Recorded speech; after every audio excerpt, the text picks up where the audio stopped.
the main thing we're going to talk about is functions. So we're going to talk about how to declare and call functions. We're going to talk about parameters and returning values from functions. So the main thing we want to learn how to do today is write our own functions. Okay. And how to sit in the chair. Right. I might have broken it. Okay. So we're also going to talk about test 1 that's coming up in a while and assignment 4, which we're going to talk about today as well. So questions, comments so far on what we're talking about? Okay. So functions. Functions are reusable pieces of code. Essentially, we write a function once, and we can reuse that code multiple times without rewriting it word for word for verbatim. So if you recall in assignment 2, one of the things we did is I essentially told you to copy a piece of code and then do some work and then paste it. So one of the things that functions try to do is help us out in those situations. So instead of copying and pasting code, we can use a function. And let's say we use a function instead of a block of code that we copied and pasted, and we want to edit one of those blocks, we can just edit the function instead of editing the code that we copied and pasted. So it kind of takes things and, well, it certainly makes it easier for us. It splits up our code, so it's not necessarily as long. It's more readable. There's a lot of good things that functions do for us as programmers. So the one function that we all know, of course, is main. So just the very basic structure. So the int is the return type. Main is the name of the function. Anything in between the parentheses are called parameters.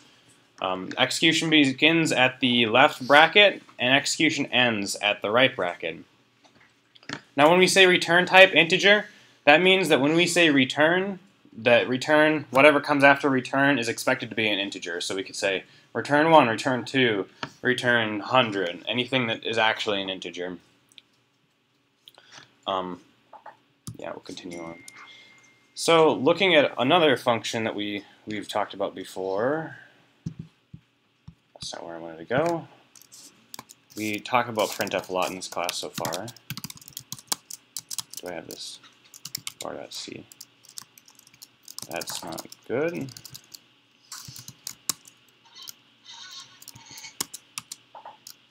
So just recall that when we call a function, we essentially say function name, left parenthesis, and then we would pass in the first argument, comma, second argument, comma, third argument if it takes one, and then right parenthesis and semicolon. So what we're going to look at today is how do we write a function and call it essentially like we call printf. And printf is, again, a system function. It's provided by the system. And essentially, one of the things that printf does is it abstracts away what's actually happening. When we have a function and we're using a function, we don't necessarily need to know what's going on behind the scenes. We could have a function that says go to the moon, and we call that function, and then the computer just does it in the background. One of the things that one of the benefits of functions that I talked about earlier is it kind of abstracts things away and allows us to think more conceptually and less programmatically in a lot of circumstances, which we'll get into more later. So this is just a very basic function. All this function does is add two numbers together. So as we talked about before, the first component, the int, is the return type. So return type int. Then we say function name, and then function name's add, and then we have our parameter list. Now we can specify as many parameters as we want to, any different data types that we want to. And essentially what happens here is we say int a, and then as soon as execution starts in this block, we can use the variable a. The variable a is available to us. And we say comma b, or we say comma int b, and that, oh geez, skipping around here. And that means that the variable b will be accessible to us in the function block. Now we can expand this out. If we want to write a different function, we could have we could have a million different parameters. The only thing we have to keep in mind is that we need to say data type, and then variable name, and then comma, and then continue on that convention. We can say int, we can say float, we can say char. We can pass in any data type that we have. Yep. I know, like, if you're declaring a variable, normally you can do, like, int a, comma b, comma c. Can you do that there? So what we have to do here is we have to specify what the data type is for every single parameter. We have to say int a, we have to say comma, int b. We could say float a, we could say float b. And that's how that works. And recall that we don't even have to have any parameters. We could say int add and then just have parentheses, and that's it. It would be a little harder to do because it wouldn't actually have any values available to it, but that's not the point. So and then inside these two brackets is what we call our function block. And we've talked a lot about different things that use brackets. We've used the main function that has the brackets where our execution starts at the top, finishes at the bottom. We've also used if statements where if a condition is true, then in between the two brackets, whatever statements are in between the two brackets are executed. And just generally speaking, we'd refer to that as a block. Anything between the two brackets is just a block. So there's different things happen between if statements and functions, but just keep in mind that the code between the brackets are executed. In between the brackets are executed. So once we start our execution, we can declare new variables inside that block. We'll get into that more later, I think. So this is what our actual addition function would look like in our program. So what we would do in order to write a function is we go above our main block, but below the include lines, like the include stdio.h, and we'd say, again, data type to return, function name, our parameter list, and then our block. So inside our addition function, we're essentially declaring a variable c. We're saying c is equal to a plus b, and then we're returning c.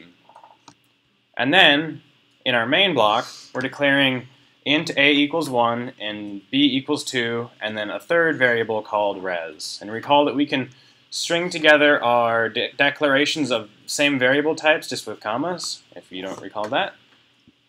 And then, what we can say is res equals add, and then left parenthesis a comma b right parenthesis, and there should be a semicolon here, but there isn't one. And what happens there is we take 1, replace a with, okay, just conceptually think about this. We take a, replace that with 1, and b, and replace that with 2.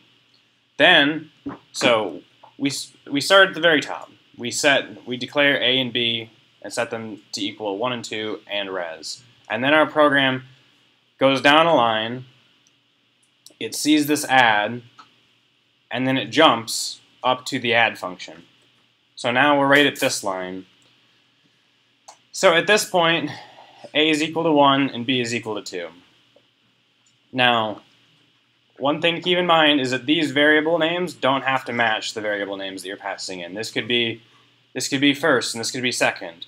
And it would still populate first with 1 and second with 2 because a at this point is equal to 1 and b at this point is equal to 2. So going into our function block, we would take the first value that was passed in A, which was 1, and we'd add it to 2, and store it in C. And then we'd use the return statement to return C, which you can conceptually think about when we return something is we replace this entire piece with the value, with the function that we passed in, or with the value that we returned. So we pass in 1 and 2. 1 and 2 are added together, stored in C, and then we return C, which is 3. So this is replaced with 3. Think about that conceptually. And then stored in res, and then we print out res. Is that kind of making... Yep. Why is it res? Hmm? What's res? It's just, well, it's short for result. Okay, so you can put any... Yeah, you could store the result of a function in any variable. It doesn't matter. There's no particular no particular variable you need to store it in. So the addition function right now is maybe a little more complicated than it needs to be. We could essentially, I'll go on to the next slide. So there's a couple different ways we can return at the end of a function. We can return a single variable. We can return the result of an operation with literal numbers, or we can return a combination of both. So let's say our function was let's just call it right now it's called test function. And it takes one parameter called a. So if we pass in a to test function and we return a immediately, then test function is going to be replaced by 10. And if we return 10 plus 10, then it's going to be replaced with 20. And if we return a plus 10, it's going to also be replaced by 20, but for different reasons, because there's 10 stored in a at that point. So going back to this, so it's really important to think, when you're thinking about functions, think about what you're expecting this line to do. You're expecting add to add the first variable and the second variable. And after you've written this function which does that, it doesn't necessarily matter what code's happening anymore. The only thing that matters is the functionality that's happening. Yep. No question. After the add AB, does there need to be a Yep, semicolon? there does. There needs to be a semicolon here.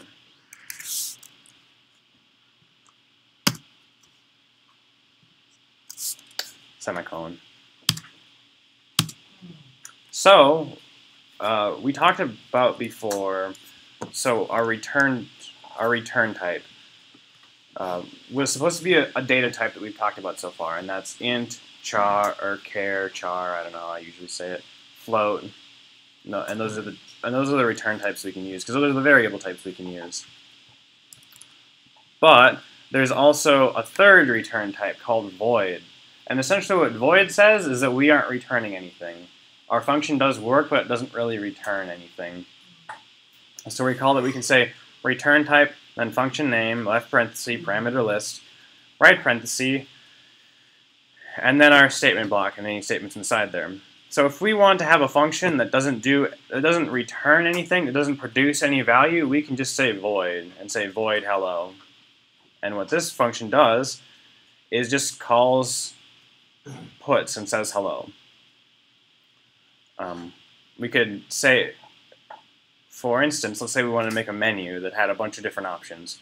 We could essentially say void menu and then just put a bunch of different output commands and say, our first statement could say puts prompt the user, or puts enter the choice, and then puts 0, right parenthesis, choice 1, puts left, or 1, right parenthesis, choice 2, and so on and so forth. And we could just, if we wanted to output a lot of things, especially a menu is a really good example of a function that doesn't return anything. So in void functions, we can return anytime we want to. We can just say return, and essentially what that does is return instantly to continue execution.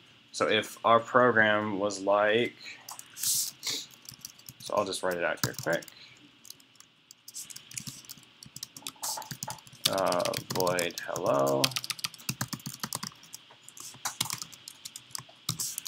and we said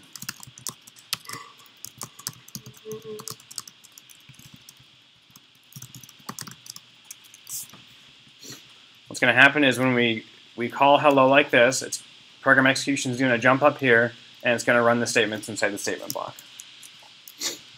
And again, in void functions, the return is completely optional, but you can say return.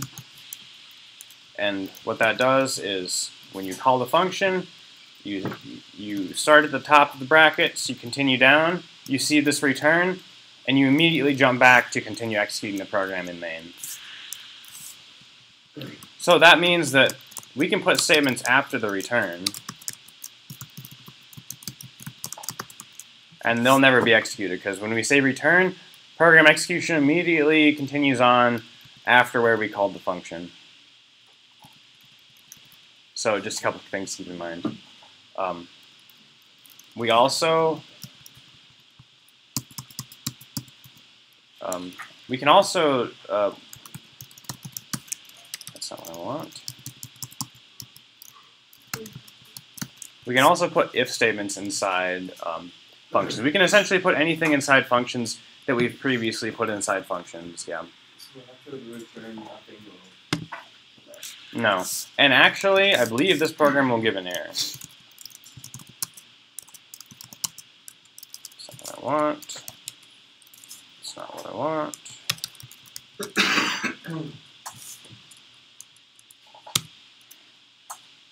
Yeah, well now it will give an error for a different reason. I guess it won't. On certain compilers, they'll actually detect that this statement will never be reached, and it'll say unreachable statement or something like that. But I guess it doesn't in this case. So one thing that we can, again, I was talking about we can put if statements inside our user-defined functions. So we can put, there's no limitations on what we can put inside our functions. We can put any operation that we've talked about so far in this class inside. We can say, so let's say we want to compare two numbers. We'll say int A and int B. So essentially what we're going to do inside our function is we're just going to compare the numbers and describe how they're different. So if A is greater than B, we'll just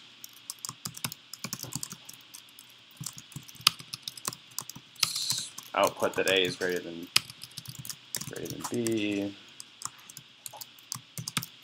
Else if A is less than B, we'll output A is less than B. Sure did.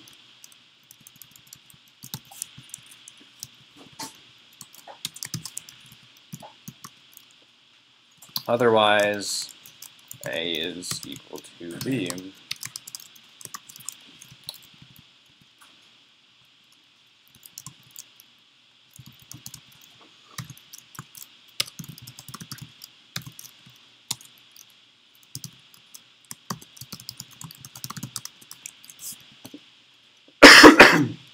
So that's essentially how that comparison function would look.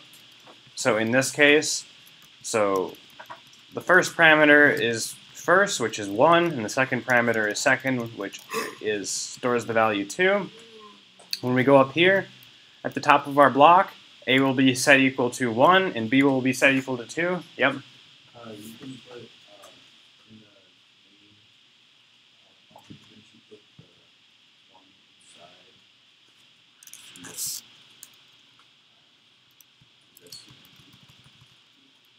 Yeah, so you could, for our function parameters, we can give literals or we can give variable names. It doesn't matter. Right now I'm going to continue giving variable names.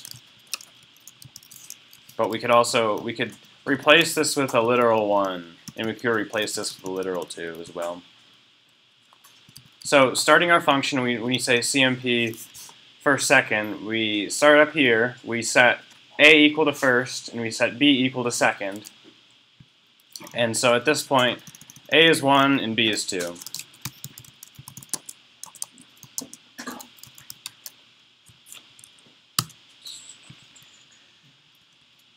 Classic semicolon. Classic mistype.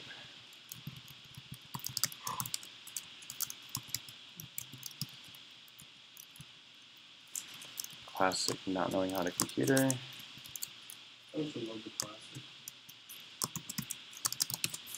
Still missed it. Going back again. Thought I was still in Vim.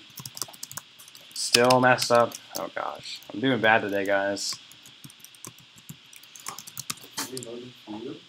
Right?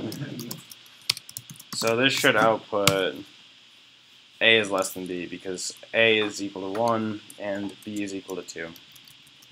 So that's kind of nice because we can do these comparisons multiple times. We can reuse this function as many times as we want to.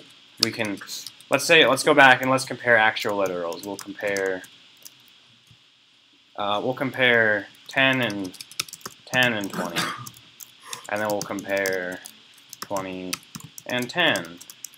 So if we want to do a bunch of different comparisons and we want to take if we want to do different things based on their results, we can reuse that code multiple times by writing a function.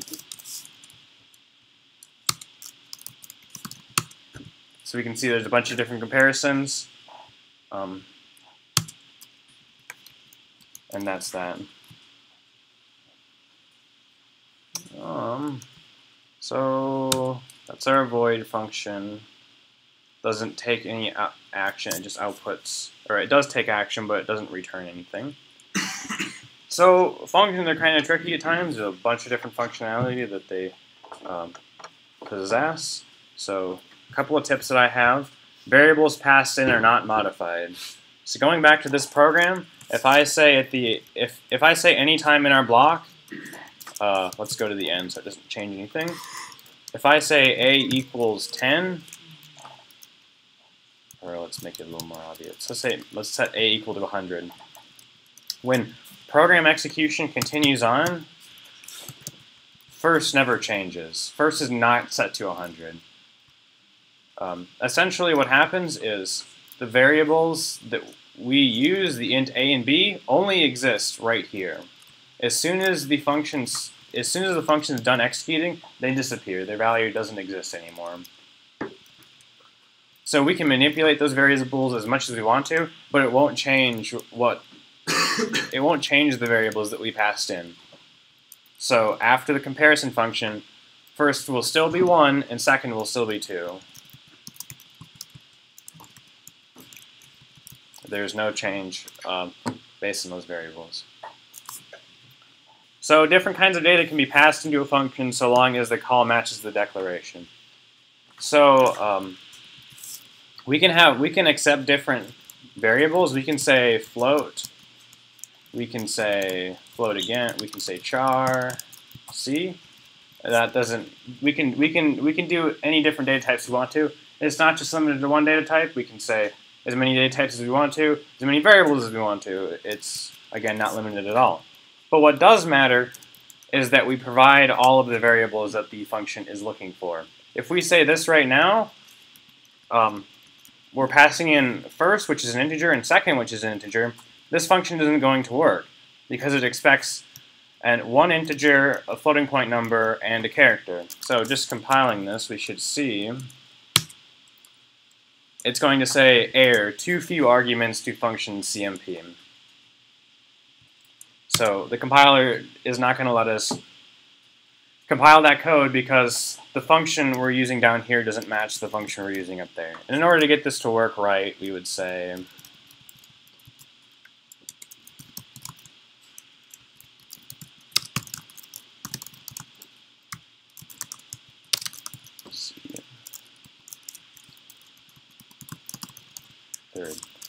So now we're providing the function the correct number of variables and correct type of variables in the correct order. So we're providing an integer here, a floating point number here, and a character here to match the 3 variables requested here. Another thing to keep in mind is that the first parameter always equates to the first parameter in our function call always equates to the first parameter in our function declaration. So first is always going to go into A, second is always going to go into B, and third is always going to go into C, regardless of what their data types are. If, for instance, B and C were switched around, this program wouldn't compile because it expects in that case, if B and C were switched around, it would expect the second parameter to the function to be a character, which in this case, second is a floating point number. So we have to, again, make sure that what we're passing in matches what the function expects to receive. Already talked about variables inside a function disappear after use. Even if I say something like int my super int equals 10, that doesn't, as soon as this block is done, as soon as we call this function, or call it, it's going to jump up, begin execution here, finish execution at a return statement, or at this